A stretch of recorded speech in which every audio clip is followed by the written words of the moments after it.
Prince William, let's talk about this. Front page of the Mail, guys.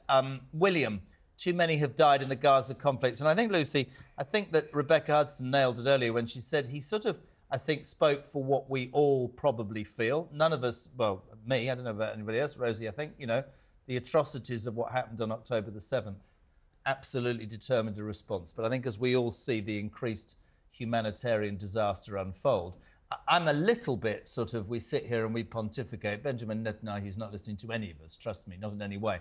I want to talk, though, about constitutional monarchy. I want to talk about what you think about a future king talking like this. His father would have been slaughtered if he'd spoken like this 10 years ago. Certainly, the Queen, for example, never really liked to dip her toe into politics. She quite liked to stay as far back from that as she could. And we've seen a slight shift with King Charles. He's got a bit of a history of getting involved and putting it forward some of his opinions. And now this is, again, sort of another shift from William too. I suppose it begs the question about what conversations have been going on behind the scenes. You know, for example, for William to have felt that he had to step forward and make this point now.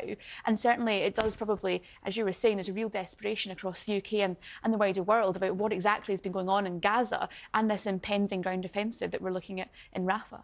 Norman, you've been writing about the royals. Yes. Were you surprised that we saw this from the Prince of Wales? Well, he has intervened before in the Middle East, actually, some time ago, when there was a headline in the Daily Express called William the Peacemaker, which was rather overplaying it when he delivered a letter from one person to somebody else.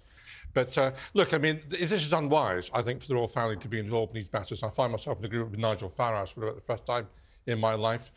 He really should stick to doing other things. And this is a matter which the government should take responsibility for, because that will have been cleared by David Cameron or by the Foreign Office. It was, yeah. And that's the point. So can we swing it around? Because I'm very much like you. I think a constitutional monarchy, I understand that people will watch this and go, but it's important. He speaks about something awful. Yes, it is, but it then opens up a whole can of whoop-ass, doesn't it, for want of a better phrase? Can I ask you, of course this statement will have been cleared by the Foreign Office, but I'm going to ask you something. I'm going to turn it on its head. Does this suit the government for the Prince of Wales to be speaking out? Do you think they encouraged him to do this? It does. We've got a complicated political row happening today about different motions and who votes for what. Let's not talk about that. But the fact that I know I've sort of lost the will to live talking about it.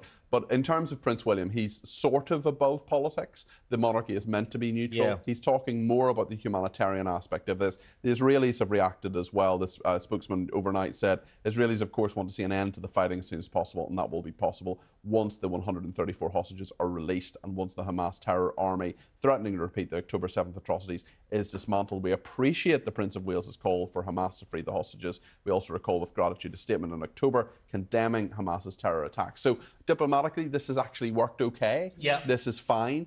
In terms of what Prince William says, don't go any further, William, because that's not the way the monarchy works. Well, that's true, but also this will have been, you know, every single word will have been poured over in terms of making sure that he's not directly involved in politics, but overall, diplomatically, also, he's the Prince of Wales. He is much more important than any politician, certainly around the world, apart from perhaps the Prime Minister and Foreign Secretary. That's interesting. Norman, what impact will his words have?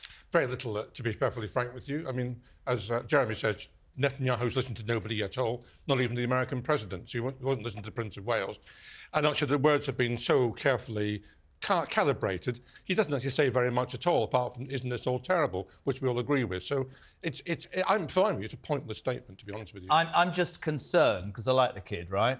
People won't like this, but I'm concerned that yes, he has a conscience. It's a good thing for people to jump up and down. What I'm concerned about is he doesn't become a pawn in a political game, because if he does that, Norman, strips back what the monarchy in this country is about, right? Yes, and this will, I think, it will be encouraged by the Foreign Office rather than Prince William. That's where I think it's probably come from. They've seen it as a pawn to play in the game, if you like, the chessboard game. I think he's smart enough not to be used as a pawn. I think Prince William is a smart guy who will realise that this is something that he wouldn't have put it out if he didn't believe it. No. And, you know, but in terms of the Foreign Office, it'll be seen as very, very useful for them.